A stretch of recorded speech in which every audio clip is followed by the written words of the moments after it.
Yeah. Did you eat the waffles or the pancakes that were in there? No, that's like an old photo. I wasn't around for that. I love that photo though because it's like there's like a half smoked cigarette. I was sitting gonna right. say that. Really Isn't that adds to absurd? it. It's just like that's why I love that photo because it's like it's kind of grimy, but it's kind of like sure. it's like Like the ashes might get on the eggs. Yeah, type. right. Yeah, right.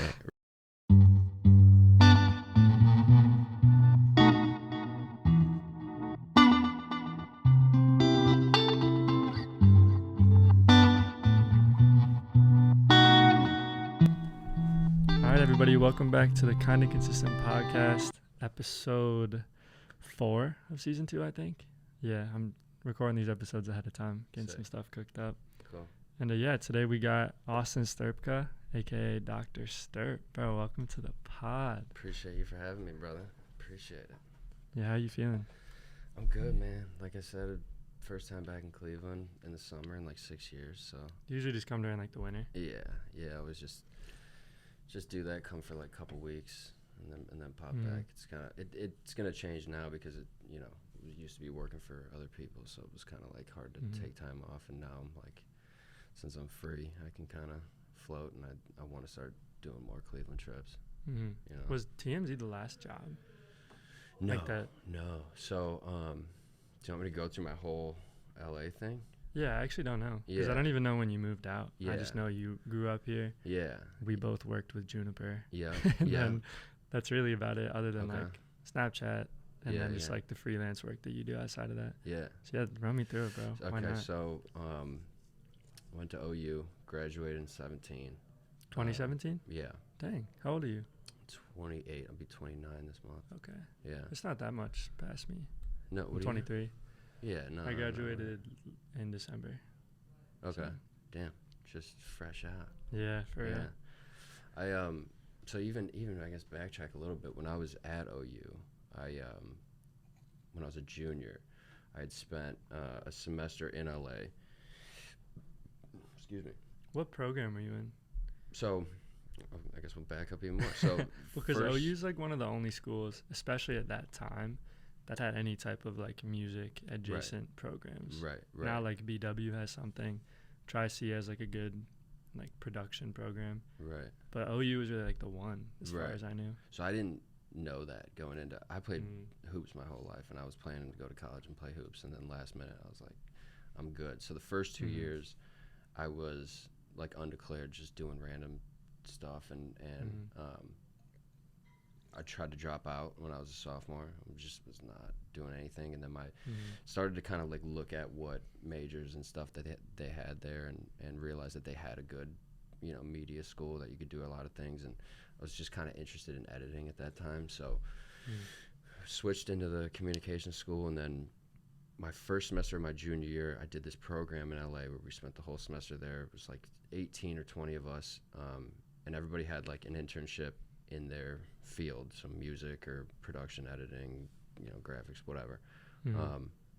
And did that, came back and was like, I'm going to just go to LA. Didn't know what I was doing, but I still wanted to just go to LA, and I was teaching myself how to edit and do Photoshop and all that. And you want to talk a little more into like the top of the mic? Yeah, my bad. But no, you're cool. I'd rather tap in with that early. For sure. Yeah, for sure. For sure. So graduated in 2017, came home for like 3 weeks, and then moved out there. And I took I guess it was an internship technically it's called Silverback Artist Management. Had a couple artists, but mainly my job was working with Slightly Stupid. So I was doing. What is Slightly Stupid? I So heard you mention it earlier, but I have no idea. They're a band that's been around for forever. They're kind of like a Sublime type of band. It totally reminded me of like a TMZ type publication. Yeah, no. I was like, okay, that's just like, that was your niche for a while. Yeah, no. It was that was the pocket. They're like a California jam band. They've been around for a long time. They do a lot of tours and stuff, and I was specifically kind of working with their summer tour, and I was just doing some like small editing stuff and just administrative stuff, but that was unpaid. So that ran its course after 3 months. I needed something to do. And what'd you do on the tour? Was it like I was doing like, so at first it was like I was supposed to do just like answer emails and stuff like that, and they figured out I could edit and make stuff. So I did like they did a collaboration with Ghost Vapes, so I did like a stop motion animation little video for that. I did some like credit stuff for one of their music videos. They would print out like set times for all the shows, and I would just like make, you know, content posts for them.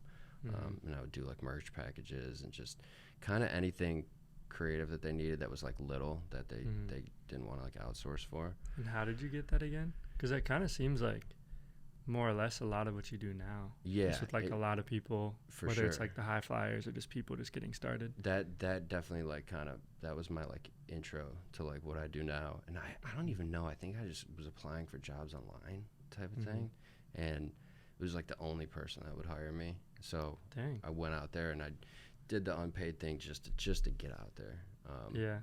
Was it hard? Like, what was like your living setup at the time? I moved to this little apartment on the east side of LA. It was the only spot that would take my money, and it was a dump. Like, it was in the ghetto. It was like, and I moved after 3 weeks. It was like so bad. And then moved. You moved out after 3 weeks? I went to North Hollywood and stayed there for a year. So it was really like, you know, slumming it. At one point we had like six guys in that apartment, just one bedroom, just like people would kind of rotate, come and go. And I like wanted, my dream was always to like move out there with the homies, but nobody wanted to do it. So it was kind of like I had the spot, and then if people wanted to come out, they would come out. So that whole year was kind of just people coming and going. People would come out, shoot videos, and then leave, and then, you know, do whatever. So it was just like revolving, you know, we had no furniture in the spot. It was like, all in one room, you said? It was like it was a one bedroom, so I had my bedroom, and then everybody was kind of in the living room. You know, we had like blow ups and like, you know, little TV on a stand, and that was kind of it. And that was really eating away at my money because I wasn't getting paid. So I had a friend. How much was rent at that time? You know what? I think it was like, I want to say it was like $1,200 or something. You know, kind of similar. It's gone up now, but similar, I guess, to like what I was paying somewhat recently. But that was a lot too. You know, I didn't have for sure an income. No, that's not low. Like, no, it was like it's definitely up. Yeah, it was like the money that I had stacked went very quickly, and it went mostly towards rent. And then I kind of, after that internship, I was scrambling, and I had a homie that worked at TMZ that was on that program that I was talking about. So they were like trying to interview me, and I just was like, I really needed a job, so I just showed up and was like, I'm working. And that kind of started the TMZ thing, and I was a PA, so I was just getting coffee for people. Production assistant. Yeah, getting coffee for people, doing kind of like the bullshit of everything. And I was always like editing while I was in the studio. I was always had my computer out and stuff like that. Somebody passed me one day and was like, hey, I need a video cut by tomorrow, can you do it? Did it, and then like that next week they put me into an editor role, so started cutting like the paparazzi videos, and they would go on the website and everything like that. Bro, it sounds like a movie. It's just like that kid just grinding away at his desk. Well, I thought, like, hey, help me out over here. Well, I looked at everybody that wasn't doing anything. They were like, this sucks, and I was like, I'm gonna at least like get work done while I'm here, you know, whether it's for this job or like other things. Like, I'm gonna, you know, I was also teaching myself how to do Photoshop and stuff at that time too, so it was a lot of just like, I wanted to show that like, give me a job, like I'm not trying to do PA stuff forever. Yeah, especially in internship stuff, like, or just like even just entry level, like you first get in, like they don't really know what to do with you. No. So a lot of it, you do have so much more free time to learn than you think. Right. But you don't necessarily want to do it sometimes. Exactly. Like, I don't know, don't want to be slacking off, but like, sick that it worked out, because like, well, totally could have gone the other way too. And the other thing too is like, you ask those kids like, what do you want to do? A lot of them don't know. And I not like I knew what I wanted to do, but I was like, I just want to put me in a computer where I can work on programs. Like, I knew how to video edit, doing the Photoshop thing, so it was just like, get me behind a computer. That's like all I knew what I wanted to do. And then TMZ developed into like, I started doing the digital media stuff, so we did everything. We did podcasts, did you know, YouTube content, and then it kind of formed into the Snapchat stuff, which was like my last year there. That kind of was like so all that was under TMZ. Yeah. Okay. So I mean, dude, we did like, and it was kind of early with the podcast thing. We did a bunch of different like Van, the one guy from that video was he did his own podcast. So like we would, you know, have guests in, and he would have like pretty pretty decently sized guests would come in and stuff, and then we would do another podcast that was all like reality TV stars. So I was doing a lot of like live cutting, and then like, you know, take it into Premiere and cut it and put it on YouTube and do all that. And then the Snapchat stuff got kind of thrown on my desk the last like year. So I was trying to figure out how to do that too. It was all just like digital stuff with them. Yeah. And I worked there for like 4 years. That's crazy. Yeah. I'm surprised that hasn't came up. Yeah, I know. Like not even just in passing. I know. Yeah. Well, it's not something that's like, you know, it's not like the. It's a cool like thing to reminisce on, but it like I really didn't like it. I really was like had this urge of like I gotta do something different, you know? Yeah, for sure. And it's not like that's what you moved out to LA for, you know? It was just first thing that kind of worked out. Yeah. Just a very, like, high profile overall. Right. Like, everyone knows TMZ. Exactly. Because, I mean, like, of course, like, people have their opinions on just news things, but, like, you know, I feel like that's just a stepping stone. Yeah. And I was doing a lot of freelance work when I was there, too. So I was doing, like, you know, posters and stuff for people. And then I started to kind of develop this idea that, like, maybe I could do this more so full time, and I was starting to kind of like do both. And then I left TMZ. I got hired by somebody else. It was a company called Jelly Smack. It was kind of like an agency type of deal. So they had like, it was like a cross-platform agency where they had little shows for people, Snapchat shows, YouTube, Facebook, stuff like that. And I worked like in the Snapchat department and just worked on this guy's show. His name's Phil DeFranco. He was like an OG YouTuber, so I would just take his YouTube Sounds show. Familiar. Yeah, he does like celebrity news type of stuff. Okay, similar pocket, I guess. Dang, bro. But I felt like I was getting really pigeonholed into it. You know, like, definitely. That's because I was growing with freelance work too, so it felt like that stuff was kind of like weighing me down. Oh, you know? So you were like known for something, but it wasn't what you wanted. But to it be wasn't. known for. Yeah, right. It was like, you know, I could go. I knew how to do Snapchat and some of these other things, but it was like, this is not the goal for me, you know. And there was this like overwhelming feeling of like, when are you gonna like go do your own thing, you know? And it just kept weighing. And then one day I got let go a year ago. Oh, for real? You didn't leave it intentionally? No, it was a year ago this month actually that I just woke up one morning. They were like, hey, you got a meeting in 15. Went on the meeting. They're like, we're letting you go. And I was like, whoa. Dang. Do you know why you let go? I got let go? You know, it's like at first it didn't make sense. Now it makes sense. Like now you look at a lot of those media companies and like they're letting go graphic designers, editors, those people first, because ad money was starting to kind of go down. Pandemic was like around that time too. So like people were trying to save money. So they were cutting out a lot of us. And that was like, they told me that, but I was like, I don't know if I believe you, you know, like I didn't, now it makes sense because I've had a ton of friends get let go that did the same thing. But it was also one of those things of like, I wanted to do my own thing, and then one day got let go, and I was like, maybe I should start doing my own thing. And then I went to Hawaii like 2 weeks later and spent like 11 days in Hawaii and was like, made the decision there that like, all right, I'm gonna. And at the time too, like when I got let go, I had just done the Atlanta stuff. I had just done. I was curious about that. Yeah, we can get back to it. Yeah, I had like done that. I think I did some camp stuff, and then like I had done Lake Street Dive, and it all like happened right as I got let go. So I was able to like survive. I had some money kind of stacked away. That's the best when like the world or you makes a decision. Yeah. And then so many things come up that just like reinforce like you're on the right path. Yeah. Because like literally all of those like as just one thing is like, like, this is tight. And it's like, always like right in front of you, right? Like you never like, you're thinking like this is the worst thing ever. But like when you like sit still for a second, like you realize like all these things are right in front of you for a specific reason. Yeah. And you really don't see it with the same clarity until, you know, you don't have that safety net. I realize that like I journal every day. And so like recently I journaled about that full year, and I realized that like those fears, like originally when I got let go, are like not fears anymore, you know. And I realized now, like you were saying, the clarity of things. I was like, I was fine, you know. I just didn't. The freedom was like a weird thing at first. Yeah. You know? What's your approach on journaling? I kind of like it's changed. Every day. Yeah, I do it. I try to do it every day. I would say it definitely happens 5 to 6 days a week. There might be one day, but it's what kind of journal you got? I got just random little books. Like my mom will send me Okay. little books, and like Yeah. I've filled up probably 3 books this year. Mhm. And it's changed. Like originally it was like short little paragraphs of just like kind of just like, I don't know, just random thoughts. And now I think now it's like I think I talk as if I'm like explaining things to myself, which You talking first person, or do you say like you?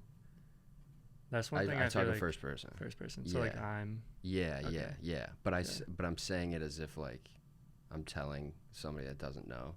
So it's like Okay. it's almost like me like kind of refreshing some stuff. And now I'll write like 4 or 5 pages. So it's like Dang. it's changed over the. I was just looking Yeah. at my old ones the other day, and it's changed like drastically over the course of a year. And what time of day do you do it? Is it like a morning? In the Is morning, it yeah. I wake up. I have a kind of a specific routine. I wake up. I go on a walk with my dog. Then I go down to the coffee shop, get a coffee, and I write. And it's like right by the beach, so I can kind of just like sit there, look out, write. you Yeah. know. It's like That's beautiful. really, yeah. That's like I kind of have to do that, you know. And what time do you wake up? Might as well finish the morning Sure, routine, you know? sure. I wake up between like 7 and 8. Dang, that's early. Yeah, That's super early. I kind of like, I got some sleeping issues, so I can't really sleep past that. I don't really want to sleep past that. Sometimes my routine's like a couple hours in the morning, so like I won't start work till like noon. Yeah. So it's like the earlier I get up, the better I can kind of like, get that stuff done and then move into the day. Yeah. But it's big, man. Do you journal? I do sometimes. Yeah. I think one thing I'd like to do is journal while I have, or I guess like proactively, I guess is what I'd like to do. But I definitely just journal when like something's bothering me. Sure. Like whether it's just like a cyclical thought in my head or like a problem I need to solve. A lot of it's for organization, like specifically like for the show that's coming up on Thursday. It's like 2 days from now. There's just so many like, I need this post. I need to like reach out to the venue to confirm like set times. Yeah. I need to pick up the merch, pay the merch. Yeah. And all doing that while like setting up the LLC side of things and finally making moves there. Good shit. Good shit. But yeah, so usually it's just when I'm like overwhelmed and then I'm just like, I need to tap in, whether it's like a quarter of a page, whether it's 4 pages, like it's just. I think not setting like, not being like I have to write 2 pages is a good thing, because sometimes like I'm just saying the hardest part to write is like when things are good, you know what I mean? Like definitely. And I try to like, if things are good, I try to write about like what I'm grateful for, you know, and I don't set like sometimes it'll be as simple as like I'll just write like a couple sentences and be like, I don't got much today. Like this is kind of all I got. Just real today. with yourself. Yeah, right. And just be like, just living, bro. Yeah, we'll be back tomorrow. I'm sure we'll have a whole bunch of stuff to talk about tomorrow.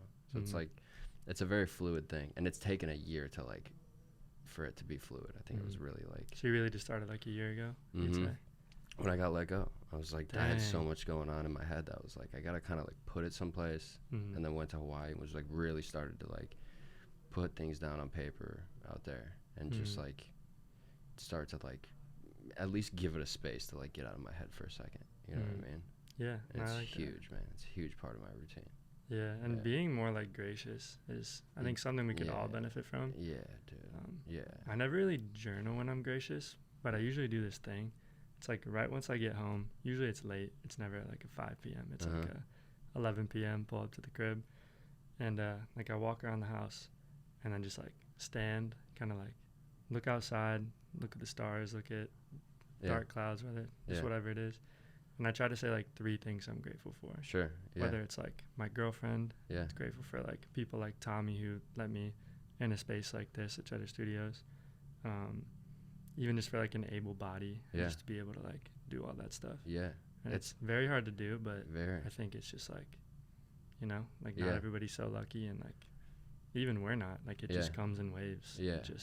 I think too, like being grateful for things is like, I don't necessarily like. I think I'm not saying like if you're grateful then like good things will happen to you, but I feel like you'll notice the more good things happen to you when you're like aware of the things that you are. And I like go deep with that too. Like I'll say things like I'm grateful for like the warmth of the sun, or like the coolness of the air, or like try to like get like really like for sure nitpicky with it too, because there's like little things that I think it's easy to be like, I'm grateful for my mom, you know, but like not like why, right, it's like to be grateful for like the little things, I think is like important for me. I do that my like when I walk my dog in the morning, that's like when I'll do like what I'm grateful for. That's kind of, I always get that in there too. I like that, because I mean, like, it's so easy, like you said, to just be like, yo, really grateful for my mom, grateful for my dog, right, but like you know, but like what are like the things that you like take for granted every day, like being able to walk around the neighborhood, or like you know, like just little just being things. safe where we are, right, having my fingers, be able to use my fingers, you know, the way my mind works, you know, like I'm grateful for like all those little things. It's a big hard part. to do. It is too. I like that though, because I mean, I feel like there's a lot of, I heard like Pharrell or somebody say this, that there's just like a lot of fake gratitude out there. People who like convey that but don't really mean it. But I think if you can tell yourself like, I'm grateful for my mom because she like thinks of me when I don't even think of myself. Like that's stuff that's like, oh, like I love her for that reason. And there's intentional thought to it. I think it's like, it's easy to like go through the motions of everything, but like adding intention into everything is like, I think that takes like a next level to everything, you know. It's like self-actualization, bro. Right. So that's a big thing, man. My routine's important.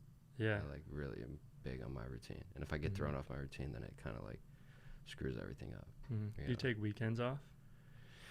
I like to say I do, but I don't. You know what I mean? Like for sure. If I take any days off, it'll be like a Saturday. Sundays is like when my week starts. You know, because like the snap edits, I got to do a day before. So they're Monday through Friday. So like they start on Sunday.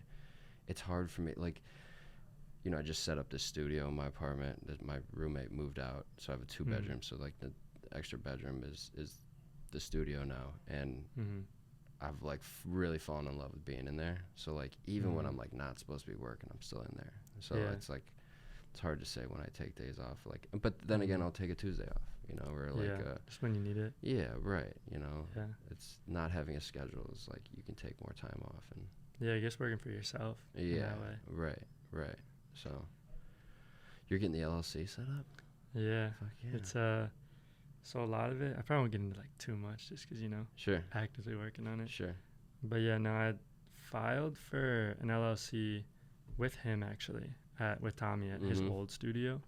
He did it, so I was like, I gotta do it. For sure. And at the time, like I didn't even have, I think I was like selling a little bit of clothing, like wasn't a lot. But now is like the first time like money's actually like coming through, just because there's been 3 shows this year. I think there's 4, maybe 5 happening in total, and that includes like a bunch of different merch drops. So it's just like you know, this was kind of the year that I wanted to figure things out so that when it really ramps up, that I'm ready and not catching up and like paying unnecessary taxes that I could have done years ago. That's the biggest thing. I mean, that's partly why I'm back here in Cleveland right now. Is like just get my finances in straight, and you know, I got a meeting tomorrow with your mom, with my mom, with my tax guy, my like personal finance guy. We're kind of like going through the whole thing. My business partner, we're going through everything, kind of setting everything up, getting health insurance. I haven't had health insurance in a year, you know. So like, we're just kind of. I think we're gonna take our.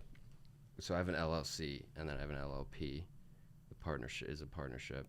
Is that for the Snap? Yeah. Okay. So that company, I think we're gonna change to an S corp, and figure. I don't know what that. I was gonna say, what's the benefit, or is that kind of just what they're saying is the move? Yeah, from what I understand too, it's like I think there's more tax benefits with like write-offs and stuff like that. I think it's just more of a bigger entity that you can do more things through. Like I could do health insurance through it and investing and stuff like that.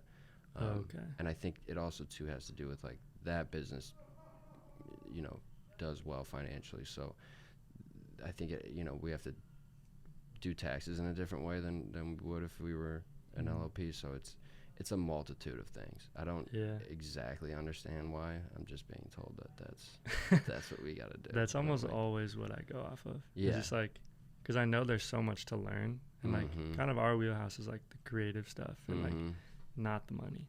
So like if somebody who is in a financially better position than me, I'm listening Tell me what you do. 95% of the time. Yeah, Like, right. literally walk me through it. Yeah. There's no ego involved. Like, please just help me. Same. Like, I just want to know. And I think this could help you too. It's like the first couple years of getting these things set up, it's like it's important to learn it because you know, if you had somebody do it and you didn't understand what they were doing, then it's like there's not a lot of opinions that I think you could give. But the first couple years I feel like is like learning it, understanding it, and then passing it off to someone. That's my hope with the whole thing, you know, is to at some point have a business manager and say like, I know what taxes are, I know all these different things, like this is what I want to do, like you do it now. Because it is like, you know, it's tough to like, you know, if you want to make something one day but then you got to do all the paperwork for the LLC, it's a pain in the ass. It feels like you missed out on part of a day, you know. And like that shit bothers me. Like, and there's people who enjoy that, you know. Right. And if we're not those people, like, of course you do have to do it to a certain extent. Yeah. But like you don't need to force it if you're like financially capable to like pay somebody. Yeah. Or like you have a homie who's learning, or just somebody like intern type beat, you know. I look at like a lot of my friends that some of my friends that have like business managers, and like they've went through the same cycle of like creating and then like getting into the space of like creating and business, and then now the business is taken off their hands, so they're back to like creating, and there's like a lightness that I see with them. Like learning it's good, but then like getting it back off your plate is like that's the goal, you know. No, that's beautiful. Yeah So that's what we're trying I think we to all do. need that, bro. We do, man. I'm not a business guy.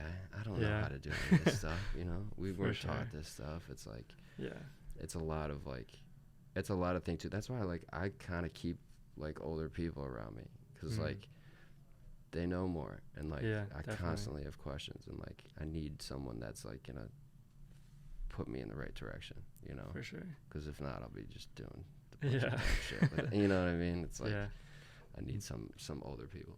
Definitely. I really wish I knew like a promoter, because I think apparently that's what I am doing with the shows. Because like I've had so many different things brought up to me, like one, like I had to get the EIN number just so it wasn't my own social versus that. We just got insurance for everything, so like if anything happens it shows. No liability. Then like getting the artist W-2s or W-9s if they make over like $600. Just the whole thing, bro. Like, there's probably so many other rules I don't know, but I'm just, you know, following the best that I can. And the paperwork stuff, the W-9s and 2s and 99s and all this, I'm like, dude, I don't, like, what is this, you know? Like, and it's tough because like I only throw shows really with homies and shows I want to see, so I don't want to be like dishing people like, oh bro, here's like a 1099, you made like $750 this year. Like, I'm sorry, but this is just like, isn't that the worst position to be in? Or like when like a homie hires me and I'm like, dude, I have to have you sign this contract. Like I hate that, because it's like it feels like it's taken out of like a friend thing now. I don't like the paperwork stuff to everything. Yeah, it feels a little too businessy. Right. But it is important. Like I've had certain experiences where like I've learned that like contracts are like the Atlanta stuff is actually a good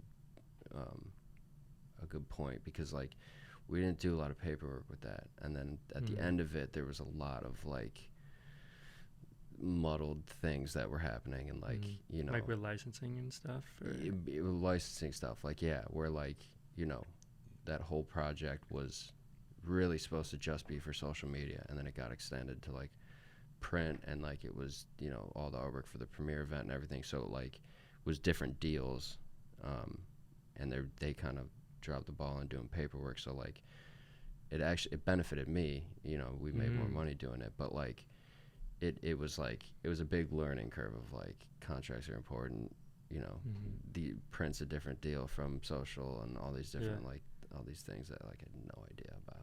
It's pretty sick that like one of the first times that really happened is with a huge company, so they're like able to compensate rather than like cop out, you know? Because if that's like homie to homie, that's like, I only got so much bread, bro. It's a tough and it like that could be a relationship ruiner, or like 100%. I mean too, like it was a good thing that happened with them, because it made me learn on like a big scale of like, and then how to like draw it back instead of like doing it on a small scale and then like trying to translate it to a big company. And that was an interesting experience. It all worked out, but Yeah, that is nice. We back at it. Yeah, we're good to dive back in. Yeah, no, I feel like Atlanta is like the perfect place. Also, did you work with anybody like on the, I don't know, like the high flyers, like the Keith Stanfield, Donald Glover? Was it kind of like marketing for FX and just chopped up their faces on stuff? It was, I guess I'll take you through that. So I'm going to shout out homies throughout this, right? For sure. You know, yeah, because I'd love to know who did that. Yeah. So, we can't do it without the homies. Like literally, like this podcast wouldn't happen without Tommy. Like if he didn't build the last studio, and just even put in all his hours, like me and so many other people wouldn't have that benefit. So like, dude, it's all the company you keep. That's the only, I always say that. Sure. I'm the product of the people I know. That's like the only reason my ship is afloat. You know.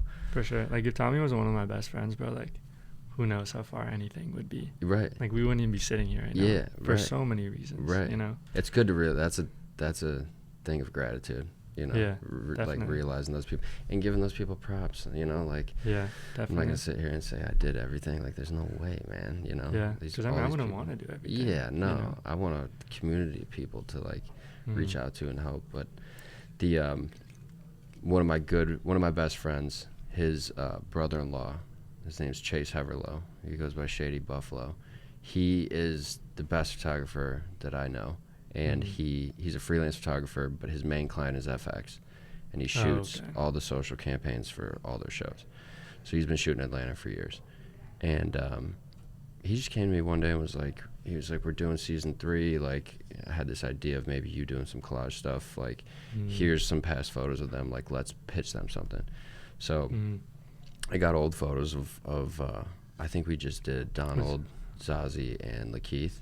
Okay. And I made some like really crazy proof of concept things, similar to like how they ended up, but like a little crazier.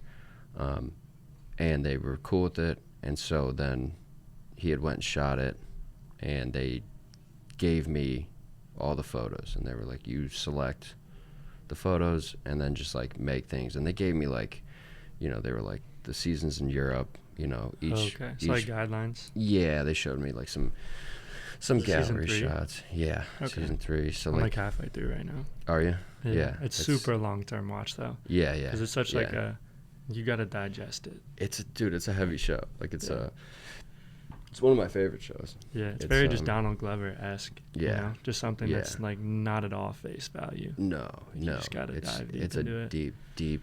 It's a deep cut for sure. That's crazy, bro.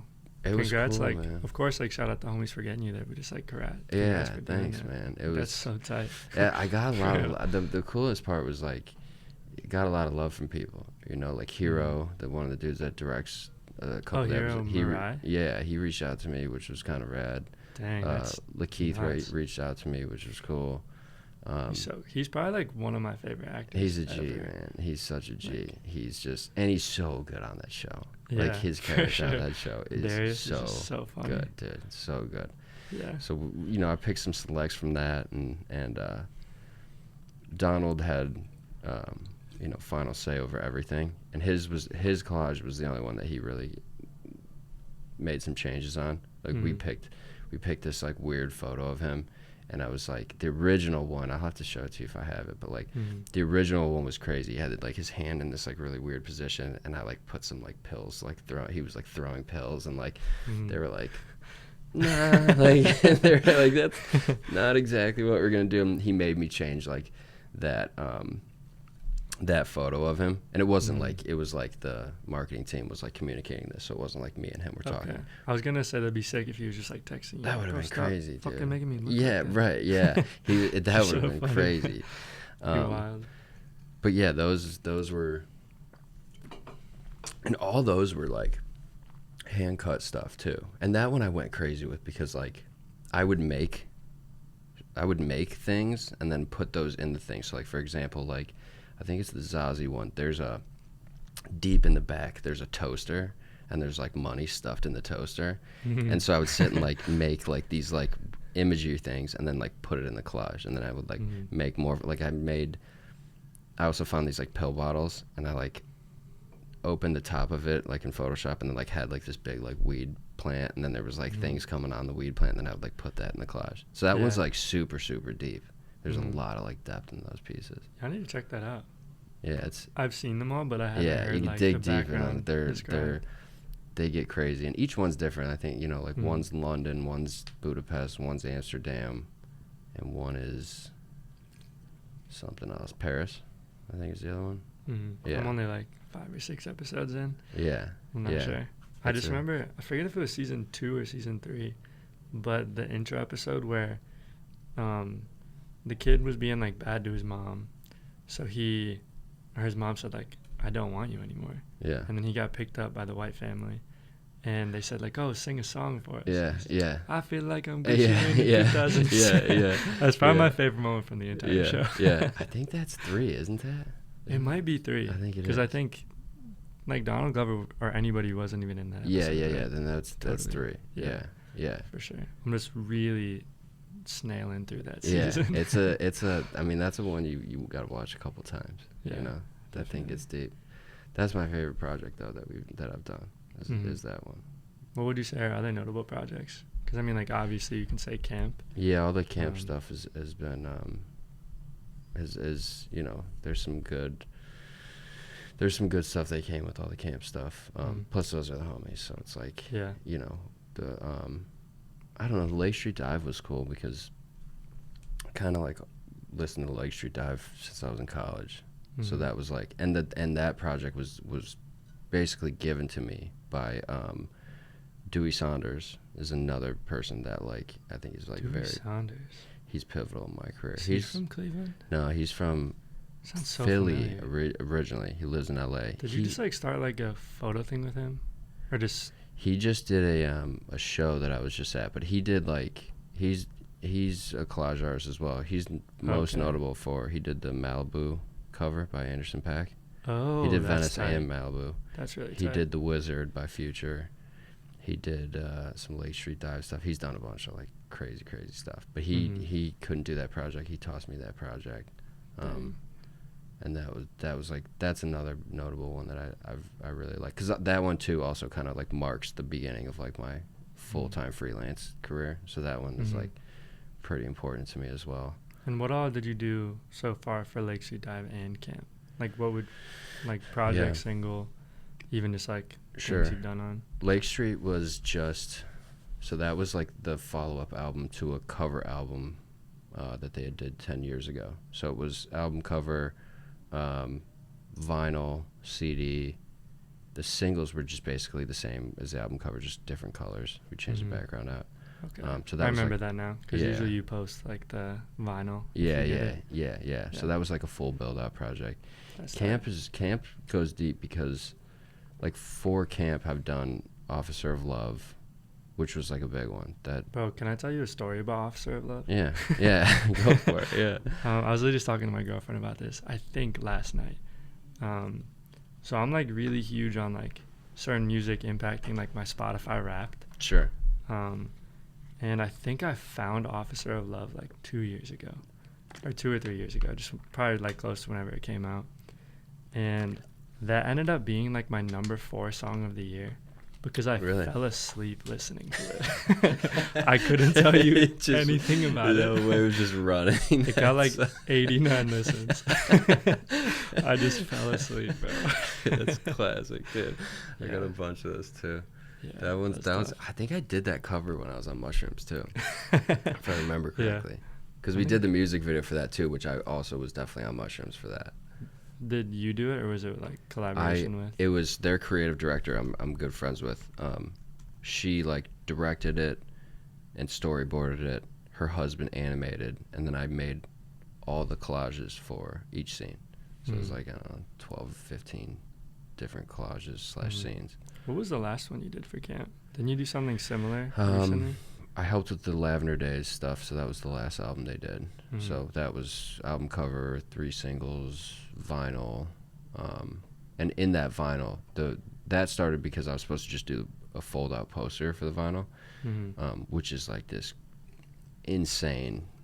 I'll show it to you. It's like this insane poster of like it's basically a mix of like 3 or 4 different like landscape worlds thing. It's really crazy. They made it into a puzzle actually, which is tight. That's sick. I might cop that. I didn't know It's you cool. did the insert for that. Yeah. So and I helped. So it was that I did the poster. The letters, right? So there's 5 artists that worked on that album.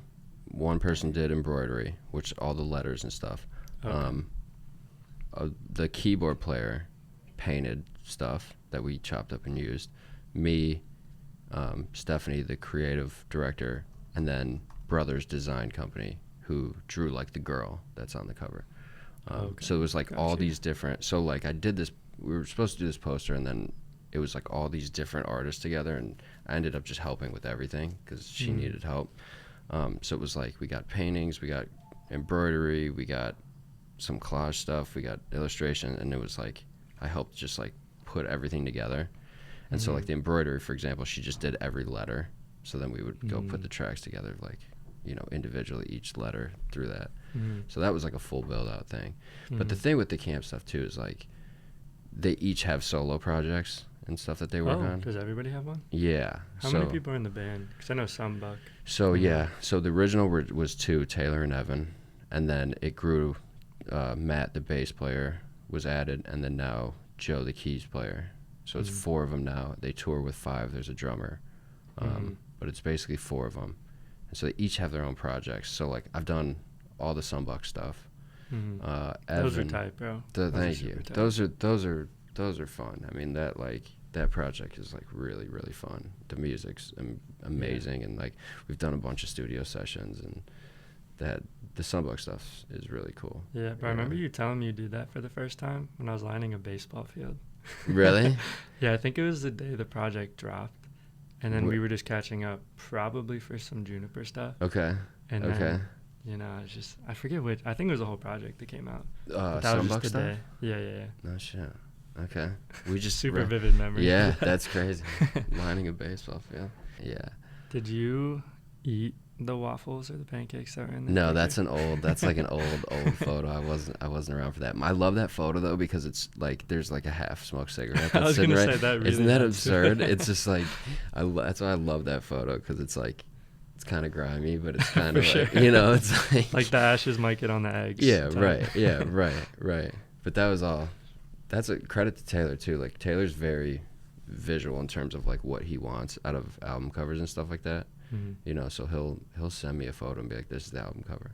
Like, let's work with it." Or like, you know, the Lavender Day stuff was like he sent a drawing that is very similar to like what the actual cover looked like. So he's very much like knows what he wants, and then like I'll kind of like give him options, and then we'll kind of like flesh things out, and it becomes what it becomes. So I've done his stuff. Evan, the banjo guitar player. He's in a couple different projects, one of which is called El Camino Acid. It's like a kind of grungy rock band. I did the second album and then the vinyl, which is a crazy piece. That's actually a cool story too, if you don't mind me telling that one. Yeah, it's I'm gonna look up the album covers. You say it's tight. Yeah, it's a full collage. Which project? El Camino, Sunset Motel. Okay. So he had hit me up about. It's funny because I haven't thought about this stuff in a while, and it like reminds me of like where I was living at the time too, and like you know where I was like crammed in this little bedroom. But he wanted me to do some work for that album, and I was making these like collages on my desk, and I was like hand making them, and then I would like take photos of them and then like edit the photo. So it's kind of like different than like scanning them like I normally do. And scanning's what you do now? Scanning's what I do now. I mean, scanning's kind of like, to me, it's the most freedom, you know, like, because some pieces are just way bigger than others, but they like go together and they look weird if they're physical. So that's why I scan everything, just so it's like I can manipulate them way more. And how do you scan them? Is it like with your phone? Just an Epson scanner. Just got like a flatbed scanner. Oh, like on like a printer type thing? It's actually not even a printer. It's just a full on scanner. So I'll just sit, cut stuff, toss it in and then I'll do it all at once. So I'll be cutting stuff, put it on the scanner, scan it, take it all off, cut more, and just do that for like hours. That way too, like I have it physically. So like cathartic, bro. It is, but just it's like cooking. Yeah, probably tedious. For sure. It is tedious, but it's like nice because it's like it's such a systemized thing that it feels like I can do it mindlessly. Like you know what I mean? It's like I feel like a lot of, and you probably can empathize with this. Like sometimes a lot of this job is like just being creative all the time, which is like impossible. For you sure. know, It makes you less creative when you're like thinking like, man, I need to be creative. Right. I've been hitting that so hard right now. Right. So it's like that's why finding things like that is like it's systemized. I can do it mindlessly. It's like it's beneficial to what you're doing. Exactly. It's like it helps with the whole thing. So that's like a nice, like it's almost like a therapy type of thing. You know, it's like I know what I'm getting out of this. It's just like it's helping the process, but it's also just like letting me just like be mindless for a little bit of time. Yeah, that's like nice. I don't really think I have like a compared process. No. It'd be sick to have it for sure. I mean, what's your process with things? Like, I guess it all depends what you're doing, but like for sure, because I don't know. Since I'm only like one person and like really just hitting my stride in a lot of stuff. It's just whatever is at the forefront right now. Yeah. Like right now, it's probably shows. Okay. And just like booking artists and like trying to find local talent. Sure. And you know, there's nothing you can do other than like go to a show. So then, what do you do? So say you're putting together a show, right? And like you're spending all day, you're doing all this different stuff. What do you do to like relax? Are you doing more creative stuff? Or are you like doing normal thing, like going outside? Like, what's your balance to like going hard? It's a good question. Yeah. I don't think I'm one super good balance. Sure. Yeah. I would love to say I have really good balance, but I don't know. I've kind of been in this phase of I try to pick up like one hobby for 30 days straight and then just like run through it. So I don't really have a ton of downtime. I think I'm like figuring out what I want to be that constant and to be the things that really get me through. Yeah. Because like last 30 days, we did a posting once every single day for 30 days. Yeah, I saw that. Video, photo, just whatever happens. Which, shout out to you. I mean, that's tough, bro. Like, people don't realize how tough doing that. It's like, it takes it out of you. Yeah, dude. That's a lot, man. That's a lot. For sure. And it's like, it's tough because, like, once you're done, you can't not focus on it either. Yeah, it's just like, you did it. And like, now you have to do another post within 12 hours. Yeah, to hit, like, prime engagement times. Yeah. And 12 hours seems like a lot of time, but it ain't a lot of time. To think of an idea and follow through. Now, that was a tough one. And then these past 30 days, we're on day 27 now, is Tommy and I are running a mile every day. Damn. Just, like, no rest. Like, you just have to run at least a mile. You can do more. Like, there was a day I did a 5-mile race, did, like, a 2 or 3. But right now, it's just, like, straight mile hustle. That's nice, though, because that's very helpful. Like, physically, mentally, like, for sure. I got to do more of that. I don't do enough of that. That's nice, though. That's a good idea. Yeah, it's kind of just, like, playing on consistency. Like, I, you know, kind of pigeonholed myself, sort of like you would say you did in, like, the TMZ sense. But for me, it was, like, allowing myself to not be consistent because that's just the brand. Yeah. And, like, of course, like, that's dope to, like, relate to and everything, but as far as growth, like, you need to be sort of consistent. Yeah. Which I guess, like, kind of consistent still, you know, works. But I just kind of wanted to see what would happen if I, like, was. Yeah. You know? Because, like, I've been consistent, probably never missing more than, like, 14 days between a post. Like, no matter what, it's still coming. Yeah, right.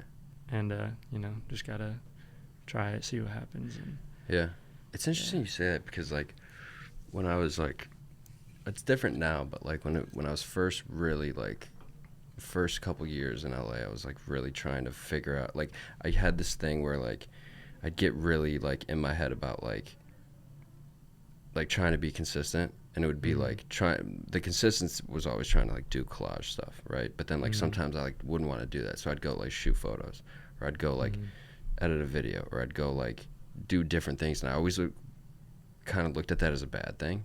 And then I realized over time that like jumping to these different things was still a step forward, but a step sideways too. And then whenever I came back around to the original thing that I was burnt out on, I was better at it then. So it was like I learned. So it's interesting. The kind of consistent thing is like interesting and like something that I like really feel because like it's that's what I feel like that process is. It's like being kind of consistent in creating, but different avenues and forms of it. And it's a good. That's why I like that. the name of that brand a lot, because like I appreciate that. Yeah, it hits home. Yeah, and it's just one of those things that like, I don't know. I think I really found like peace and like solace in the phrase, it's okay to be kind of consistent as long as you find your way back. Because it's not like I'm forever going to be inconsistent. It's just like I'm going to keep figuring out what works for me. Yeah. Whether it's I'm going to kill it 6 days a week. Yeah. Or, I'm going to do it 1 day a week because I got nothing to give. Right. Because I think that's way more important, because like say we're consistent on something for 5 days every week for 4 weeks. Then we miss a day. And then we totally drop it off. Like, I'd much rather, like, kind of allow myself to ebb and flow. Sure. Than, like, just totally burn myself out and never come back to it. Mm-hmm. I think it's, like, it's part of it's just being, like, really kind with yourself and knowing that, like, having to do, that's why, like, pro athletes is the most interesting thing to me, because, like, how can you do the same thing for so long and be so good at it when it's, like, I have to, like, do something different, it's like, it's all in the same world, right? But like, I have to like ebb and flow is like, I used to fight that. I used to think that was like, that was like I was lazy, and it's like, that's the key to the whole thing, Yeah, dude, that's the one. Yeah. That's crazy. Like, because I like grew up playing soccer, but like, even when I got to like being like 20, I was like, I don't even want to like do this right now. And it took like 2 years to get back into playing at all. So like, I mean, I guess it's different when you get paid for it. Sure. Because like for us, we're just like hooping in the park or like kicking at like an intramural pickup place. Yeah. But yeah, I never really thought about it like that. Yeah. That's interesting. It's a necessary, I don't know, it's a necessary thing, I feel like. Yeah, definitely the ebbs and flows. Like, I don't know. There's no reason to force it. No. And that's part of it too, is like not forcing things. It's like that. It's the same. I do it all the time too. Like if I'm not feeling it for the day, I'm not feeling it. Like it is what it is. Like maybe I'll cut stuff, but like something that's like not pushing like what I already feel like is not going to be beneficial for the day. Yeah. And that's okay. Yeah, for sure. How do you combat that when your plan was to be really efficient for the day? You have like 5 or 6 things you almost need to finish, but you feel that way. Like, what do you do then? Like, do you just let yourself I definitely prioritize and be like, what actually can take a backseat today, because there always is like some leeway with things, right? And I think like with the people I work with, I'm fortunate that like they understand that too. So like if the deadline's today, unless it's like a hard deadline with a label, that like everything could be pushed. You know what I mean? Sure. And so I think I find out like what actually has to be done today. If there's 1 or 2 things that has to be done, then I gotta push through it. But if it's not, then it's like, then I do like take the day off, or I do like I do things that like I know it's not like a guarantee I'll be better tomorrow, but like it's a better chance of it. Going to the beach is big for me, like being outside. Like cutting stuff, like but it's mostly like an internal battle of being like, it's okay, and like that's just taking time to like to accept and be cool with. There is no like, I don't have like one thing, but like I feel like that's a lot of the process is like, knowing that like today's not the day, so like what can we do that like at least gives us a shot tomorrow that like it's gonna be better, like almost like prep for tomorrow. Exactly. Like build out the skeleton rather than like fill it in. That's part of it too. Like maybe I'll do like, I'll prep stuff, like put certain stuff in a folder, like do like really minimal, like keep it like easy. Yeah, and still like, clock in, but just don't like. Yeah, but not go hard with it, and like, and also it also comes back to just like being really kind with myself instead of beating myself up about it, because then that's not gonna help tomorrow. Tomorrow's gonna be like, we didn't do shit yesterday, and it's like, for sure. I'm trying not to do that. I'm trying to just be kind and be like, today's not the day. Like let's try to prep, or like, like I also too like, I don't know if this is going off, but like I've kind of I'm trying to change the way I talk to myself. Like, so for example, like I don't write to-do lists. I write day goal sheets. You know what I mean? Like I'm trying to like change the phrasing of like things, so it doesn't feel like I have to do these things today. Like if I accomplish these things, these are goals that I checked off. You know, it's like, Mm-hmm. I think that's helped a lot too, because like the have to do thing like weighs on me so much. And like if you don't finish it, Yeah. that Right. feels then way like, different than like a goal. Exactly. Like, I would love to do this, but Right. if I don't, table for tomorrow. And I just right. maybe And it a wasn't goal's important like enough to do. Right. A goal's a work towards thing too. It's not like a completed thing for the day. It's not like a be all end all. It's Yeah, just like right. So I've like I like switched the way, like I'm super like in my head all the time. Yeah, So like same for sure. You know, like I'm constantly like having conversations and trying to like tweak things to be more, because that's the other thing too, right? You work for yourself or you do things for yourself. It's like there's no one that's standing over you, so you have to keep some accountability. But like how do you like change it and like make it so that you're not standing over yourself? You know, you're like friends with yourself about like okay, like let's get back up tomorrow. Yeah, that's kind of like that's hard, bro. It's tough. I put myself in the boxing ring nearly every day. Every day, you know. Yeah, and I try not to say like today's a battle, you know, because like then that creates this mindset of like we're fighting. It's like I'm not fighting, man. Like life's cool, life's great. You know what I mean? Like we might have not done everything today, but like doesn't mean we're in a bad spot. You know, that's kind of how I look at things sometimes. I like that. Because, I mean, even today, like, I like, live and die by a to-do list. If there's, like, just certain things that need to be done. Mm-hmm. But, like, I was even just reading a book that just said, like, it's about running. I'm just a big runner. Yeah. And the writer said she just, like, tweaked her thoughts. She didn't really change her processes. She just was, like, more gracious, more, like, understanding, and, like, I don't know. I think that's, like, a cool way to, like, because you're not really changing anything. It's totally just like how you frame it. That's how you approach it, right? Do you read a lot? Yeah. What do you like to read? I read a mix of like, I guess I could just like riff the books I'm reading right now. Yeah. It's I'm reading Tuesdays with Maury. I don't know if you've heard of that book. Not Maury, like the. No, not. Yeah. Okay. No. It's he was like an old school professor who got ALS, but so it's written from the perspective of a student who is an acclaimed author now, but was a really popular sports journalist. Okay. And Maury, after like getting that diagnosis, instead of like leaning into the fact that he was dying and like becoming cynical and just, withering away in that way, he just totally flipped to saying like, I still got life to give. Like I want to like tell the people I know I love them.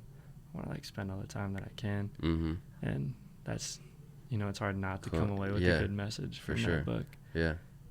Tuesdays with Maury. It's a banger, dude. Okay. Yeah, I read it in high school. It was like one of the first really, really good books that I read there. Okay. And then my old roommate and I went to like a secondhand bookstore, and I picked up like 3 running books, 1 like cold exposure book, and then Tuesdays with Maury.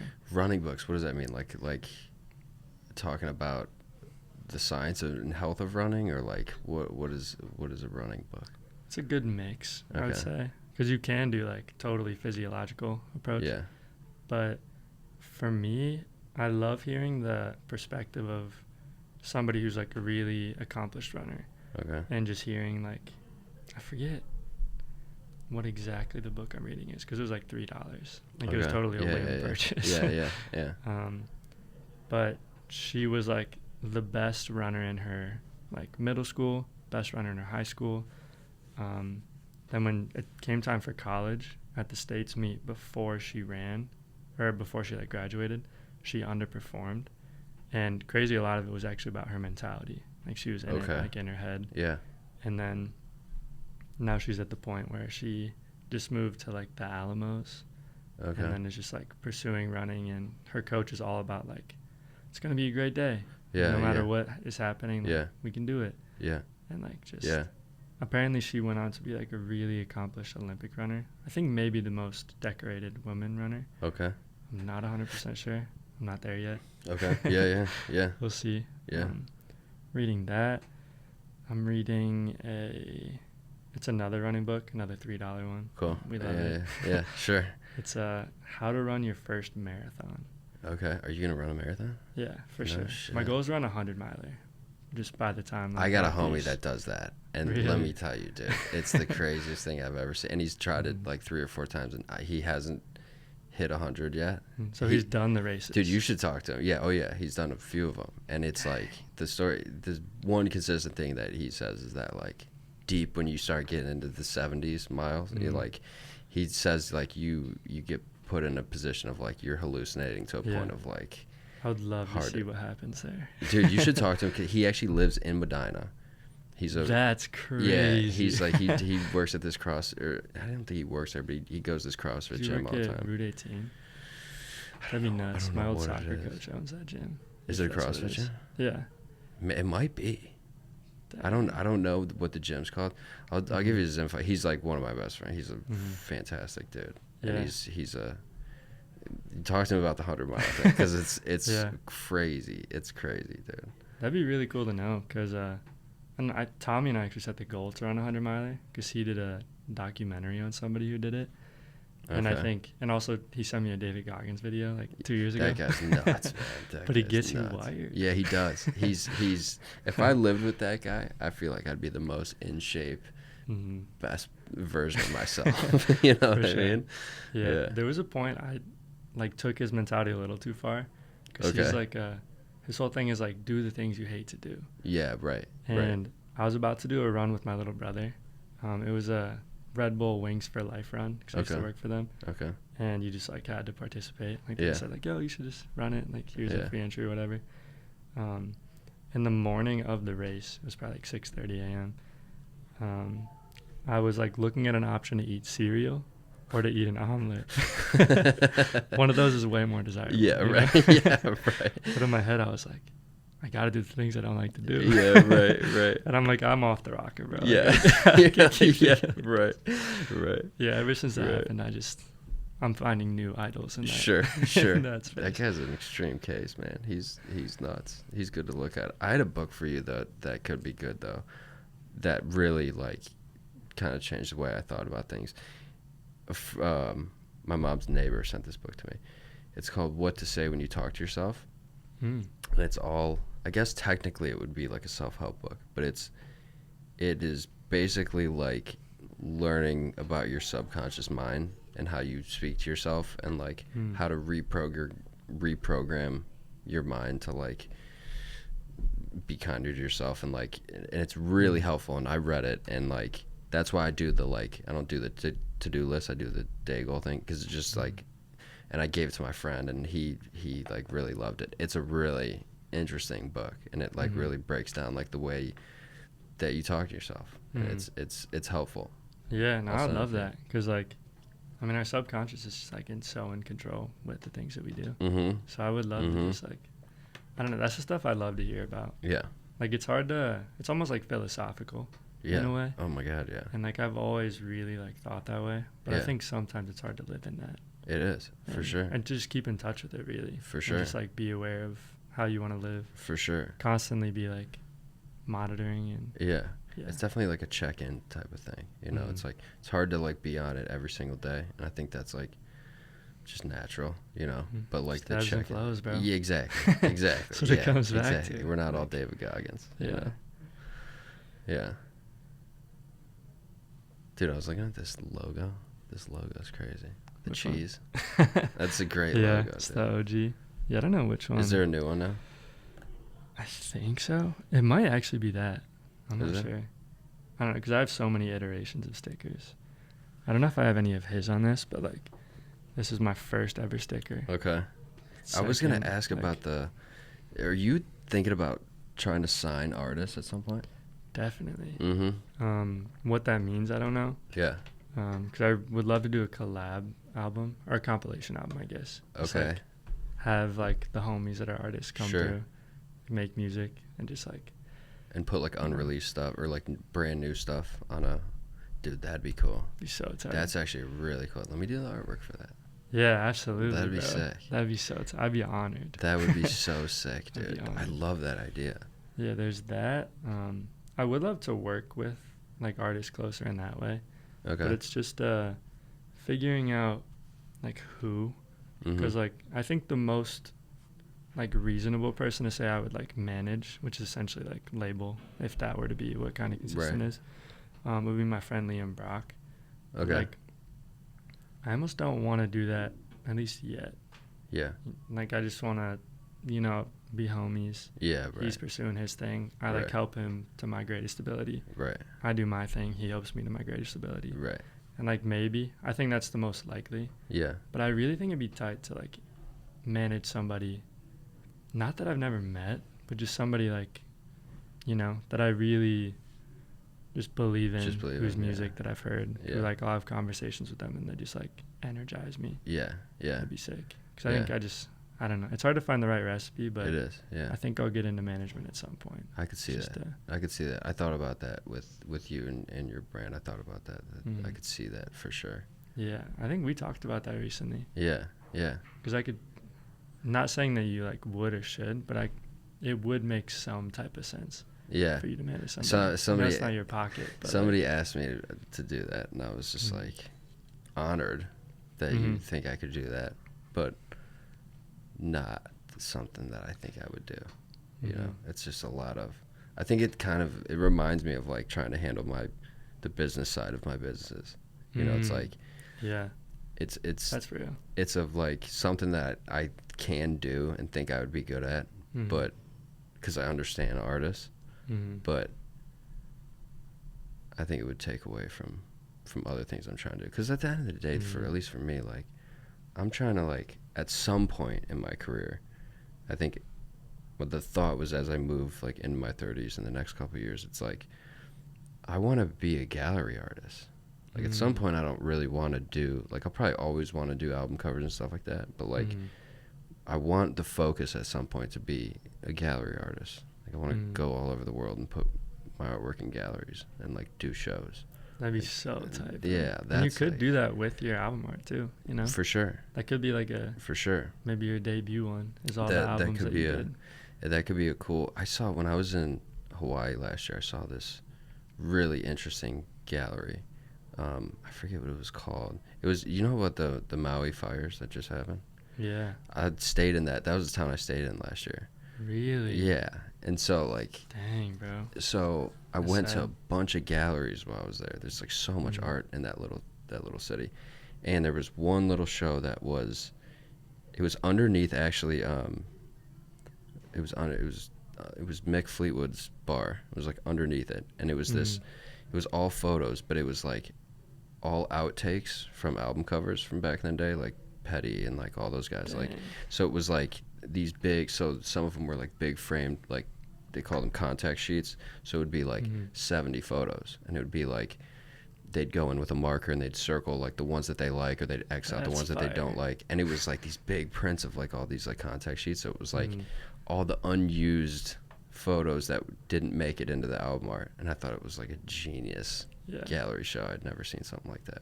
That's super cool. Yeah, it was sick. It was sick. Yeah, you should do that. I not that exact idea. That was like the gallery. I had that idea for an album cover for somebody that like we should shoot a bunch of things like and make a contact sheet, and that should be the album cover. That'd be tough. That was an idea I had for somebody that. So good, I guess. Yeah, yeah. The right person's got to do that. But yeah, for sure. That's an idea for a cover. Is there like a dream artist you want to collab with, as far as like make like album art for them? I think it would probably change over time, but like right now, Dominic Fike, I think is like the one that like I would love to. I thought his last album was awesome. I thought the artwork for it was fantastic. I thought what could possibly go wrong or something? No, the Sunburn album. But you know the dude who, he didn't do the whole album. I think that album was kind of like the Lavender Days one, where it's like 5 or 6 people. One of the people who worked on it is from Wadsworth. On the cover? Who like worked on it, like on the back end, kind of like you did for the Caamp one. Yeah, he has a studio. It's at Claiborne. Oh, is he's from Wadsworth? Bro, he in the Dominic Fike Discord, somebody posted saying like, hey, like having like a pop up at like my local studio, and the studio was in Cuyahoga Falls.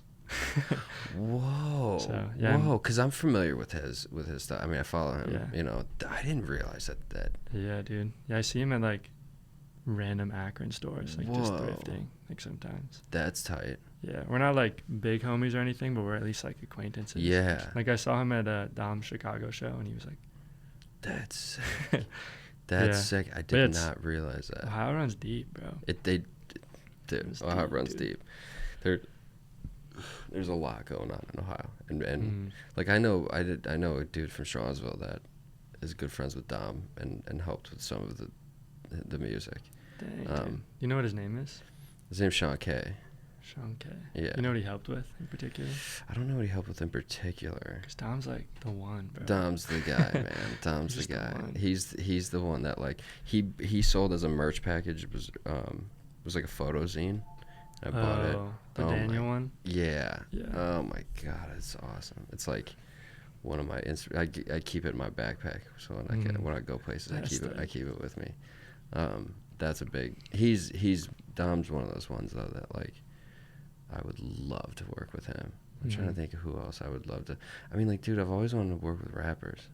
You know, like I think rappers' artworks suck, and I think their direction sucks. You know, Yeah. so like. So there's growth to be had. There's there. growth to be had, but I also like the pocket of people that like are like Dom that can go and, you know, make like alternative music, but also rap too a little bit. For sure. What about you? Who would you work with if you had one? Dom. Yeah. Yeah. So my answer is always Dominic Fike and Kamari. Okay. You heard of Yeah. Kamari? Yeah. Yeah. Those are, I don't know why. They just like, because there's probably so many artists out there. Like, say like Arctic Monkeys or something. Sure. Like, that's cool. Like, there's a lot of really cool options out there. Yeah. But just Dom and Kamari just jump out. Yeah. Like I think that's what I could add most to. Sure. Like, I feel like their stuff is just mad, like, ominous. Yeah. Pretty limited, but super calculated. Sure. For sure. It's just like, For sure. I don't know. It's like I don't know. I love when stuff is like bigger than it is Yeah. from the marketing. Yeah. Like, it doesn't need to be big, but like if you make it seem big, Right. it's big. Yeah. I'm trying to do that with kind of consistent for real, but it's For just sure. like a hard I thing see to that. execute. Yeah. It is. Another one that I would do that is like so kind of like out there, but somebody that I've always just like loved and idolized is Currency. Like if I could do something for Currency, even if it's just like a show poster or something, like Yeah. that's always been like one of my guys. You know, that'd be the other one. I know his what song is it by Currency? I don't know much by him, but he has like a song that sounds really good in the morning. The Count with Wiz. Yeah. Yeah. Mm-hmm. I've always thought that song sounded like perfect in the That morning. EP's fucking awesome too. Yeah. Grew up on Spitta. Is that the project? No, it's just his name. He calls himself Spitta. I've just like Okay. always grew up on Wiz and Spitta. We're like you know, we've talked about that. Yeah. For sure. Those were the guys. Yeah, and same with Mac, bro. Mac too, yeah. Mac's- He'd be one that like I would. For sure. He would top the list. You know what I mean? He's the one. you Yeah, know? if he was still around, that would top the list for sure. Would be him. Dude. I'm actually going to the celebration of his life. Not this weekend, but next weekend. In Pittsburgh. Sweet. Yeah, my girlfriend and I are pulling up. Sweet. Yeah, it's Good my for third you. year rolling too. Right, I remember you saying you go out to that. It's the best, bro. You take photos out there too. I haven't yet.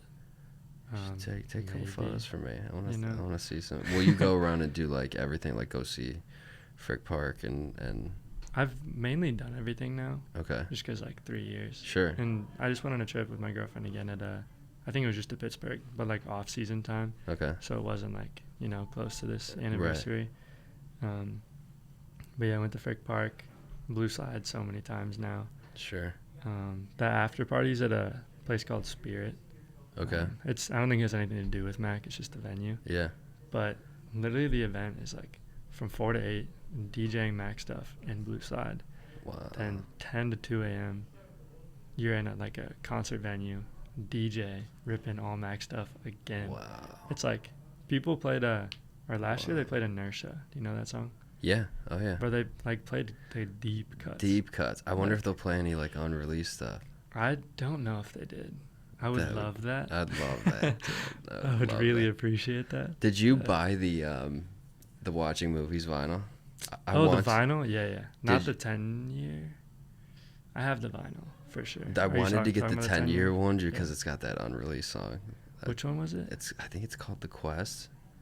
I don't know. Really? No I one's didn't heard it even yet know that. because the vinyl. It's only on the vinyl, and I don't think the vinyl's been sent to anybody yet. It'll be on SoundCloud soon enough. That's what if I'm that's like the waiting case. for somebody to like put like record it and put it up somewhere because yeah. No, I didn't even He's the know one. that it had an extra song. Yeah. I guess Faces did that on its true Faces did streaming that release. too. Yeah. Yeah. Yeah, it's such a good song. Yeah, dude. that's a bang. That's dark.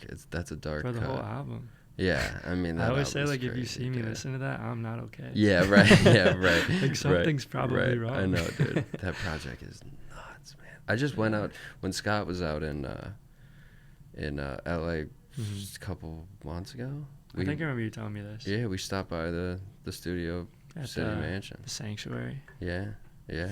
There was some dude that was standing on the porch too. He was looking at us weird. Yeah. Like just which I'm sure he gets all the time, but For sure. I've been by. And it was weird. We were just driving, like down. I forget what that is. I think it's Ventura or something. It's in Studio City, and like I couldn't tell you like how to get there, but we were driving down the street and we stopped at this like we like parked the car and we walked to this gas station, and I'm like standing in this gas station. I'm like, it's a weird thing. Like it's a main road, and then like you take a turn on it and it's like an immediate right. You can go right or left. It's like a quick right. And I like saw it and was like, I feel like that's the spot. And I was like, let's just walk up this hill real quick. And we went. And it was the street. Damn. And we were just. Was that your first time or? No, I'd been there before. Okay. I was gonna say that sounds like you were familiar. Yeah, I had. It's that's what I'm saying. It's such a weird like quick turn that you have to know. But if you've been up there, you'd realize it. Yeah, that was. I've been by both of those spots that he had. Yeah, no, I mean, it's hard to say he wouldn't be like the dream artist to work with anyway. Dude. Oh, like, dude. Yeah. No, those are my two favorite artists, though. We're like to a T with that. Dom and Mac. yeah, easy. Yeah. Like, there's been other people before, and there's always like the role players who come in and out, but like all timers. Yeah. Easily. Oh, dude, the greatest. I mean, two people that just happen to put out a gang of music at times that like were like, I needed it and were just like interesting points in my life that like when I look back of, they're just naturally attached to that, So For sure. Those two are kind of cemented in what they've done, For sure. Yeah. Yeah, I'm going to see Dom on 29th in Are Cincinnati. You? Sick. Yeah, I'm so sick. Stoked. I think I didn't get to see Don't Forget About Me demos on tour, but I think I saw everything else. Did you really? Yeah. I wish I saw Don't Forget About Me demos. Yeah. I hate arena shows. I hate big shows. Yeah. Unless you're like in the pit and early. Yeah. But outside of that, dude, they're tough, dude. Yeah. Especially arena shows. Like, I don't even want to nosebleed. It's like I'm just not going. My homie just went to 50 Cent in New York. Okay. He was like, he's doing his last tour, and he was in the bleeders, and he was like, it was good to see 50, but it sucked. Yeah. It's a horrible. It's tough to see shows when you got bad seats, Yeah. or like. For sure. I hate festivals, so like if I can go to a festival and be backstage, I'm Yeah, straight. yeah. But other than that, I hate festivals. Yeah. No, definitely backstage anywhere is the move. Yeah, like, no matter how you spin it. It's also too like I got some social anxiety, so like being able to like not be amongst all the people is like the best thing, Yeah, that's the cool thing about I don't know. I feel like a lot of the reason anybody works in music is just go to free shows. Oh, you too.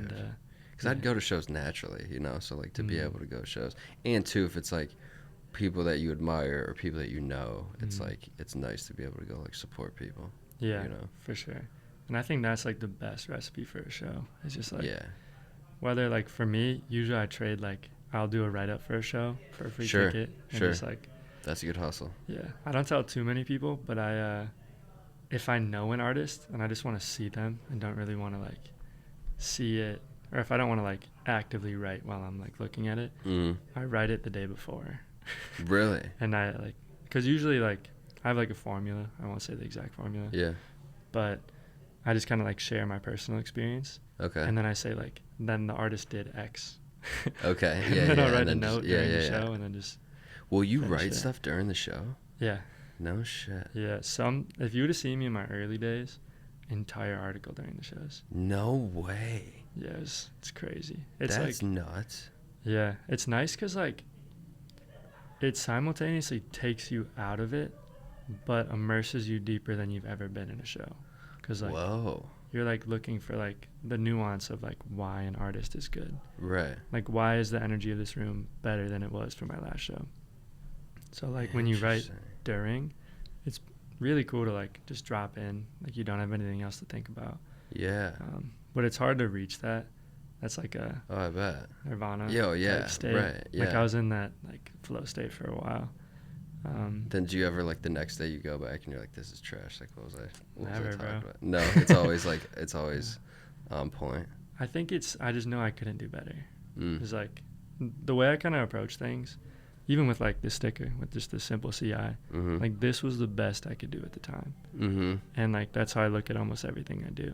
It's just like this is the best I could do with the time allotted and the resources that I had. Mm. And like just with that, it's just like That's a good mentality to follow. I don't do that a lot. That's a good mentality to follow though, because I always feel like, and I don't know if it is that I leave things on the table, but it's like it always feels like there could be more done. always, You know, no matter what so we it's do, like, you know. Yeah, so that's an interesting like mindset to be like that's the best I could have done with what I had at that time. Mm-hmm. And maybe that's a thing to adopt like as you get removed, like not like when you turn something in and then it's like a couple weeks or like years later to be like, you know, it's because it is tough to look back and be like, you know, 2 years, it's like, oh, I could have done that. But it's like, did you really have the mindset to do that at that point, you know? And like we're always going to notice something we could do better, especially a year removed. Yeah. But like there was a point, because like a lot of what I do is just like writing for like independent blogs that are coming up. And like nobody's really reading them.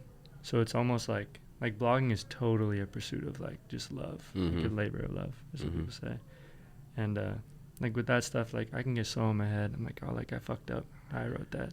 Right. But it's like the only people reading it are the artist team and like my girlfriend. Yeah.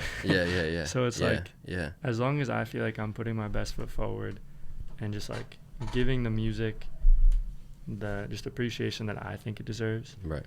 And no matter how that's worded, like I'm sure the grammar could be fixed. Sure. Like I'm sure I could have used a better analogy. Sure. But like, you know, why get lost in that? Yeah, right. So we're just not going to write the next thing. Or yeah, and it doesn't necessarily help at that point to get lost in those weeds. For sure. It doesn't matter, you know? Yeah, right. It's all like, it's all part of the whole game anyway, too. You know what I mean? Nothing's ever going to be perfect. Yeah, you know? For sure. What's the end goal with, not end goal, but like, what's the ideal spot to be in with kind of consistent? That's a good question. Yeah. For sure. I have a lot of goals. Like, I mean, it's hard not to think of like the Lyrical Lemonade mold. Yeah. But I don't think I have a one-to-one to that, because I'm not like I've directed music videos. I think I've done like 7 now, which is crazy. That's crazy. But I still don't think that's like my pocket. I think Sure. I'm more like a connector, and like I'll just yeah. like, you know, help somebody facilitate their vision. Yeah. But I really think, I don't know, I'll say like 5 years from now, I want to be able to throw just a festival with mainly artists that I know, and maybe some bangers. Like, I don't know what genre it'll be yet, so I can't necessarily like pluck somebody out. Yeah. But just somebody like big, huge draw, and then the rest is kind of just like homies that like blew up over the past 5 years. Sure. Like, there's this dude named Noah Richardson. Okay. He just has like a really good head on his shoulders. He has like 60K monthly listeners. Sweet. And I feel like somebody like that will be bigger in like 5 years. Yeah. But that's like a homie, like somebody I've worked with. So it's kind of just like keep like building the network. Yeah. Throw like the craziest thing I could imagine. Yeah. Probably throwing it here. I think would be tight. Just bring something here. Yeah. But outside of that, I just really hope I get like a clear vision for merchandise, just like what I want to make, and presenting new ideas just within the space, because I'm like pretty deep. I've sold like 600-ish pieces. Damn. Now. Yes. Good for you, man. That's crazy. Thanks, bro. But it's hard to like keep it fresh. Sure. And also like a lot of the time for people like starting up, their audience is just like friends and stuff. Yeah, and like that's like a one-off buy. Yeah, I haven't really hit that yet, but it's still like I just don't want to ever hit that. Yeah. And like I just want to keep evolving, innovating, and Sure. Just figuring out how to make things like cheaper on the production and on the consumer side, just to where that's like a self-sufficient body. Sure. So Yeah. like do that, keep throwing shows, just level up to like the House of Blues type venues. Yeah. Yeah. Nautica would be crazy. Nautica would be crazy. Crazy. But yeah, probably just like keep moving up and like figure out ways to be smarter with my money to make that the reality. Mm-hmm. And just like figure out my music video equivalent. Sure. I mean, that could be the thing, you know, like there's a lot of really cool people locally that I could work with, and like, you know, everybody just splits proceeds and figure it out there. Right. So yeah, I mean, people always ask me like, what do you want to do in like 5 years? I'm just like, it's the hardest. overall I'm like doing it, but I just want to be doing it like harder. Yeah, right. Like, I just want to like get after it. Yeah. So yeah. How about you? That's a tough question to answer. Oh man, I don't even know. I mean, I guess if you like look at me, I'm 23, you're 29 or 28. 28. Yeah, so that's literally 5 years. 5 years. Yeah. I mean, one thing for sure is like do my first solo art show. I think I've had some fear about doing it. I have designed like what I think the show is, and you know, I would do it here in Cleveland. I just need some more time to put, like, I'd love to spend like a year on it, or like 6 months, like really, and not do anything for anybody, and just work on a show.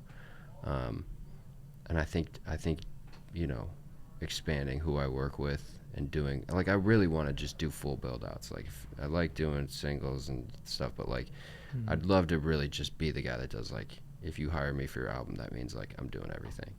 So it's more so like I'd rather be able to do a couple big albums in a year, 1 or 2 art shows, and then just like I've found this groove of just like traveling and just like going to meet people and see people, and like I just want to like do that. I don't the other thing too is like set goals. I don't really set goals. You know what I mean? I just do things.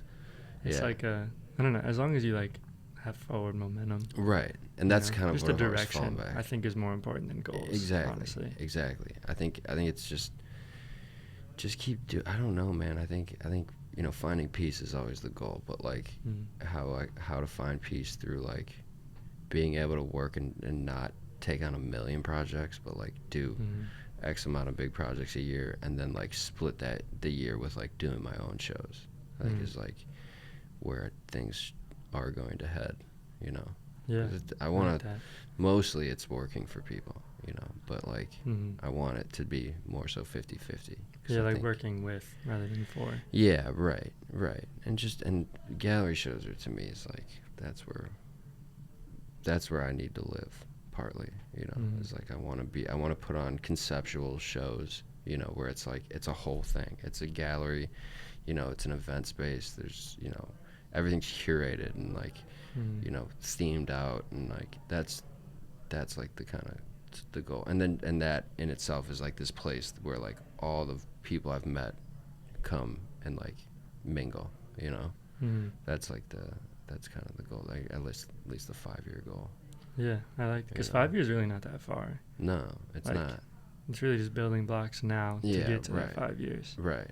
Because we literally both just said like what we're doing, just exactly, just bigger and different, and like Shay said like tougher goal. Right. But still like not off the radar. Right. You know? Just a little more efficient, you know, like I definitely feel good about what I've done in the time that I have, and I think it's just like dialing it in a little bit more, you know, is where it's gonna head. For sure. You know? Yeah, just the move, bro. It's the evolution thing, you know. Yeah, 100%. And I got one more question just to keep it from being too long. It's the question I always end my podcast on. Sure. Is what's something you're actively learning right now? It can be like life, it can be creatively, it can be anything, just whatever comes to mind. That's a great question, man. But for me, like when people ask me questions like that, I don't normally relate to work. It more so relates to life. Yeah, I mean, I think that's more important overall.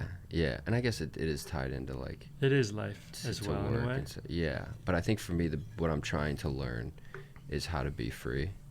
I think I've been I've worked for people like my whole life, you know, and now I've hit this unique in a year span. I've hit a unique spot of like I don't work for anybody.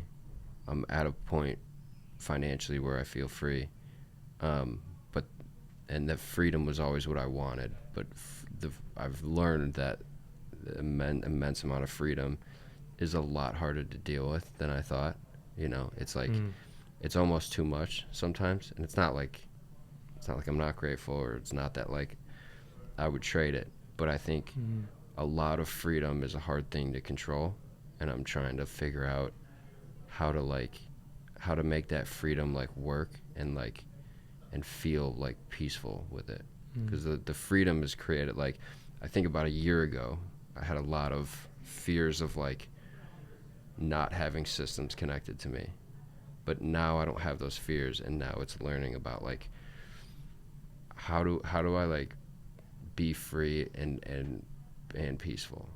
You know, I think that's me and my mom talk about that a lot. You know, she's like, you know, she's part of my business. She's also kind of like a therapist to me. But it's just figuring out the freedom. You know, a lot of freedom is a harder thing to deal with than I think, you know, people know, because it's like what to do with yourself, and there's stresses of like I didn't do this or that, and it's I'm learning on how to be free, and I'm learning how to like do the things. And I think with that freedom, I explained this to somebody, like when I was younger, the question was always like, what am I going to do with my life? I don't ask myself that anymore. The question now is, who am I? And so like with freedom and who I am are like these two like interesting things that I'm trying to like work together, you know. So that's kind of where I'm at with my life is how to deal with freedom and make it like a positive, peaceful thing. That's tough, because I mean, I feel like the first step is just financial freedom. I think just because then we don't have to like report to somebody. Right. But once you like get to that point of like building your own schedule, cleaning up messes that like nobody else will clean up. Yeah. You can't look to your left, to your right. Like you're the person. Right. It's a lot to shoulder for sure. It is. It is. It's a double-edged sword to everything, you know. Like wouldn't trade my freedom for the world, but there's a lot of parts that are not taught about being free, and how do you like deal with that without like giving it away or going back to like old things that are comfortable. I'm trying to like feel the uncomfortable and like figure out how it works, you know. That's the thing I've been dealing with. Yeah. Freedom. It's a lot to unpack for sure. Yeah. But I like it. It's a good pursuit, nonetheless. It is, and it's a worthwhile pursuit. You know what I mean? Like that freedom will inform a lot of things, and like be able to kind of give some game to people too. And like, you know, if I ever have kids or something, like, you know, at least give them a different perspective too of like, you can be free, you know, if you do things a certain way. And freedom. That's what we're learning. Yeah. Dang, what are you learning? Dang, that's crazy. I really got it spun back on me. What am I? Do people ask you that when you ask that? I think that's the first time somebody spun it on me. What are you learning? What am I learning? I sort of just talked about it with my mom, but probably being a better communicator. It's crazy because like my job a lot of time is like writing. I interned in communications at the Rock Hall, but I do think I still have a lot of like learning to do, and kind of especially in like my relationship. I think I've learned I keep a lot of things too close to my chest, like good and bad feelings, and it's hard to like operate, whether it's like a relationship, friends, family, if you don't fully like let yourself out. And I think that's probably the biggest thing. That's a big one. It's tough, bro, because I think I just like historically like super independent person, so I just like the only person got to deal with it myself. But you know, ideally it's not just me. Right. Especially in my life right now, it's not, and I just gotta learn how to, you know, just keep you know, communicating even when it's like harder to. Yeah. So, But it's on the Nice. forefront of your mind, so that's a good thing, you know. Yeah. You're actively thinking about it. for sure. That's the first step, Yeah, you know. definitely. Just being aware of it. Yeah.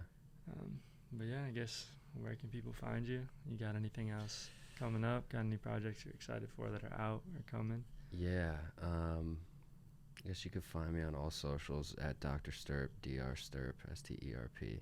So where did Dr. Sterp come from? That's Forget if I've asked. a conversation for off air. Another day. Another day. Yeah, we're working on a bunch of things right now. One is for a Columbus band called Gardner, and then we'll be moving into a third album for another band called Doc Robinson, and then we're doing some collage work for a documentary about a woman skier that survived cancer. So we're gonna do a bunch of collage stuff for that documentary. So yeah, album stuff, documentary, and then trying to work on the show. You know, For sure. that's about it though. Dang, bro. Yeah. That's fire. Yeah. But yeah, I appreciate you taking the time out of your 4 days in Cleveland. Yeah. Yeah. Yeah. 'Cause Appreciate you having me, man. It's crazy that we haven't met in person. Yeah, before I today. know. I know. But You're it's taller a good. than I expected. Yeah. Just a little bit taller than I expected. That was my I've first heard that thought. before. I've heard that. No, I appreciate you having me on, man. I've you know, we've kind of brought you into the Juniper stuff because of the work you do, and I've heard some things, and appreciate you letting me come see the studio. And honestly, seeing the studio is like, it connects some dots because there's a lot going on here, and there's not a lot of people from this town that do this, have this. You know what I mean? For sure. So like, you know, credit to you, credit to everybody in this Huge building. credit And to Tommy, bro. Like, Cheddar Studios is just like a. there's a powerhouse here, man. Because I really don't know any other place like this. I'm And like yeah. actively searching. Yeah. Like, I just want to No, know this what's is happening. unique. I haven't seen like this in Cleveland, and this is like an inspiring space in a town that sometimes cannot be inspiring. This is a space A that lot of like, the time. yeah, right. So this is nice that you have this and can come here and that you guys have open doors for people to come through and you know, do the same thing that we all do, build a community of people. So I appreciate you having me. Yeah, no, for real. And I also got a little gift. Sick. I always like to give a piece of merch to Oh, people let's who like go. inspire me. And Appreciate just this, wanted dog. to- Thank you so I much. sent you the, I think, hoodie. I like, rock that thing forever all ago. the time, bro. Yeah. That's my one. Appreciate fire. this. I'm a hat guy, so Yeah, for sure. When I saw you pulling with the hat, I was like, I think this is a good decision. I'm a 99% of the time wearing a hat. Yeah. It's So, actually because I made a green one. I like have never liked the hat better than this hat, and it's not even Okay. like a ad promo thing. Like, Yeah. I literally can't wear other hats right now. I love that. Like, I love that. I got lucky for sure. I Yeah. put a lot of faith in the person I was like sourcing from, Yeah. but like this shit.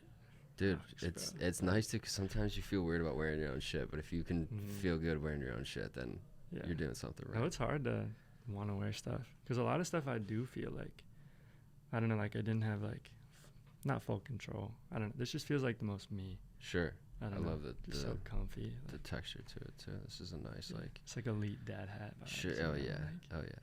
This will be you'll be seeing me laying on the beach mm. in one of these, no doubt. Nice to know. But yeah, no, I appreciate you coming on. Glad you came back to the Midwest for a bit. I'll And, be back more and more, man. This is Mhm. this is kind of the start of me being back here and like trying to put a foot stamp back in here, and Mhm. that's the idea of trying to come back and do a show here, is to kind of let people know Mm. like I'm not here, but I'm here. You know, Yeah. I'm around, and you can find me. You know, For sure. Yeah, if Yeah. you ever need any help with that stuff, we got. I will so many absolutely be people tapping here, in with bro, you guys so. about that. Yeah, and I think to make it more of an event thing is like the idea. So Even You if guys you are want to the do right something people. here, like I'm sure you could do a gallery. would be sick. We could just, you know, Yeah, just redesign, figure that'd be something out. sick. That'd be so That's a good. I tight, think bro. we should talk about it, actually. That's Yeah, that's a good. that was my idea. first thought when you said it. I was like, you could totally do it here. That's a Yeah. good idea. Yeah, because your first thought when you walked in is like, we could throw a party here. Yeah, yeah, yeah. I yeah, think you right. could definitely do Yeah, one of those like wine and sip galleries. sure, you know, for sure. just a little bit of both. I would definitely have a bunch of people come out too. So Yeah, that's a good idea. We should talk about that. for sure. I mean, even if it's not in the next like 2 days while you're here, you know, Yeah, yeah. we're just in group chats and stuff For now, sure. so like Yeah. whatever comes up. Yeah, for sure, bro. Appreciate you, man. But yeah, well, thanks for listening, anybody who tapped in. I kind of forget these are posted sometimes. It's been a good conversation. So yeah, stay tuned for the next one. Keep up with Austin and what he's got going on. And yeah, see you next episode. Bang. Bang, bang. That was dope, bro. Dude, that was dope. That was a great conversation.